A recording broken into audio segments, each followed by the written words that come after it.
μιλούσες σε μια άλλη μαμά που μόλις πήρε διάγνωση, τι θα της έλεγες χωρίς ωραιοποίηση? Η αλήθεια είναι ότι είναι ένα μικρό πένθος η διάγνωση, το ίδιο έζησα κι εγώ, ήταν πολύ σκληρή η διάγνωση για μένα. Να μπορούσα όμως να πω ό,τι λέω τόσο καιρό, ότι η διάγνωση είναι το εφόδιο για να χτίσεις ένα μέλλον καλύτερο για το παιδί σου και για την οικογένειά σου και για τον κόσμο όλο. Δεν έχεις να φοβηθείς τη διάγνωση. Η διάγνωση είναι απλά το εφόδιο. Δεν αλλάζει έτσι κι αλλιώς κάτι στη διάγνωση.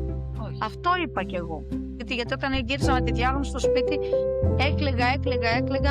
έκλαιγα παρηγόρητα. Δηλαδή, καθόμουν να θυμάμαι σαν τώρα και ο Νίκος έπαιζε με το τρενάκι του και έκλαιγα με ένα πόνο έτσι πολύ βαρύ, πολύ σκληρό. Και γυρνάει απλά και μου χαμογελάει και εκείνη τη στιγμή στον οποίο με αυτό δεν είναι το παιδί μου. Έτσι δεν το ξέρω. Τι έχει αλλάξει? Δεν άλλαξε τίποτα. Απλά τώρα ξέρω τι να κάνω.